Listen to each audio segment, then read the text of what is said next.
back to my channel. Hope you're all doing well out there. And today we're going to talk about Lee Cronin's The Mummy that came out back in April. I finally got to sit down and watch it. Before we get into this, do me a favor. Like, comment, and subscribe. I greatly would appreciate that. Also, as always, a shameless plug for my TeePublic store. There's a link for that in the description box below. And yes, we're going to go back to April. I didn't get to see this in the theaters, but we're going to talk about Lee Cronin's The Mummy. It came out back in April, had a budget of $22 million. In the US did 29, but worldwide it did 90, so it did make a little bit of money. This was produced by Jason Blum and James Wan through his Atomic Monsters division. Lee Cronin directed The Evil Dead Rise a few years back, which was hugely successful, especially compared to the budget. And he went right into production on this movie. He wasn't really interested in doing a mummy movie, but they convinced him, that he came up with an idea, and away they went. I finally got to see it. If you want to watch it, it's on HBO Max, if you have HBO Max, and also the 4K, the physical media copies are available for purchase. So I sat down and watched this on HBO Max and just give you my thoughts on this bad boy. Finally seeing this, I had a couple friends that saw it.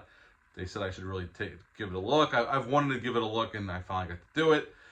Pretty much, we see this couple. They have two kids, a daughter and a son, and they're in Egypt. The husband's working as a television correspondent.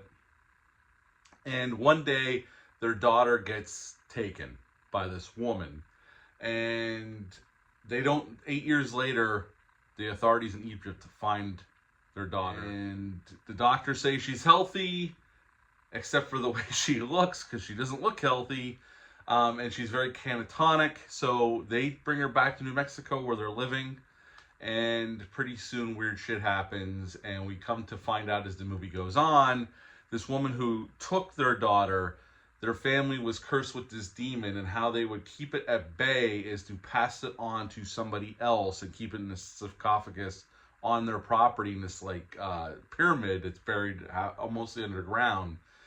And when their daughter was found, it was never meant to be released like out into the world. As time goes on, the daughter starts getting crazier and crazier. Shit starts getting crazy. We get some really gory set pieces. And at the end of the film, the husband sacrifices himself, takes the demon into him. But at the end, there's a kind of revenge plot. Like, you think the movie's over, and then there's another ending where the woman who did this to their daughter is still alive. You know, she was shot by this cop who's now helping the family. And they wheel the husband in, and they're going to put the demon back into her, and so that she could have her husband back. And that's pretty much Lee Cronin's The Mummy. What to like about this film? I think the cast is fine here. I think it's well shot by Lee Cronin.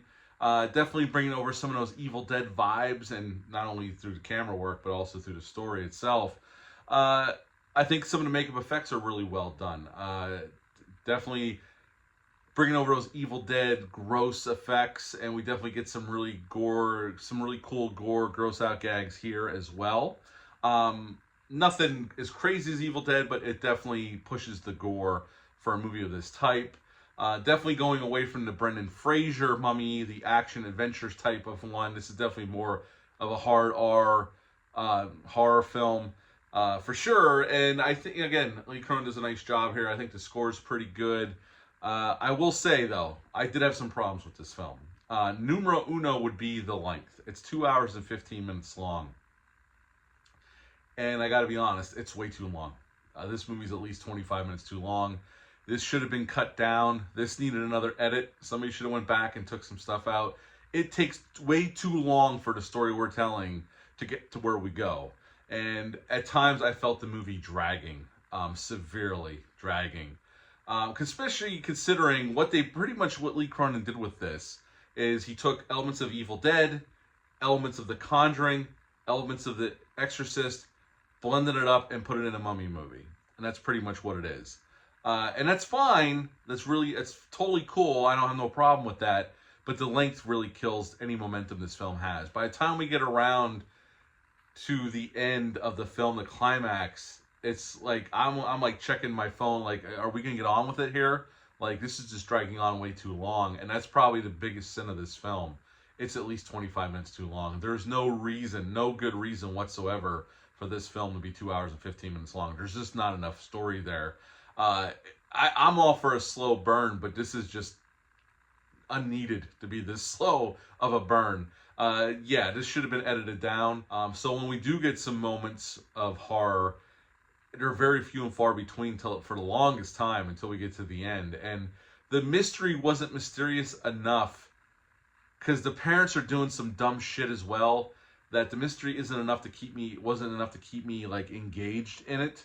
If the parents were smarter and acting, I don't know, with some common sense, maybe I would have been more invested. But really, I just wanted to get on with the horror because I just thought, even though I think the cast is doing what they need to do, the parents do just do some really stupid shit. And at the end of the day, this movie was okay. I wasn't blown away by it. Yeah, there's some cool gore gags, but I just saw Evil Dead Burn. There's nothing in this movie that even comes close to Evil Dead Burn. So that stuff, you know, and I said, like they said, the mismatch of bringing Evil Dead element, and there's definitely Evil Dead elements in this film. I'm totally fine with that. But I just think the movie's too long. That's probably its biggest sin.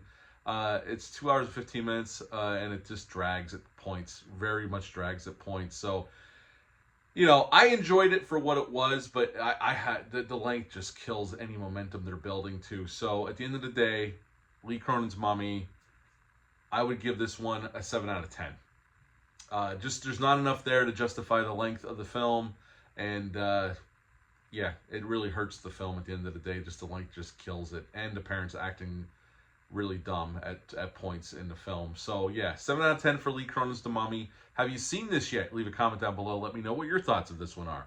Again, if you want to watch it and you have HBO Max, it's available on HBO Max right now. You can watch it in its high def glory. But yeah, I'm at 7 out of 10 on this one. Not the worst thing I've ever seen, but really the 2 hours and 50. Somebody should have talked to Lee Cronin and said, yo, man, we got to cut this thing bad boy down. It's way too long, but you know, whatever. It is what it is. So yeah, at the end of the day, 7 out of 10. That's it for this review, but until next time, bye.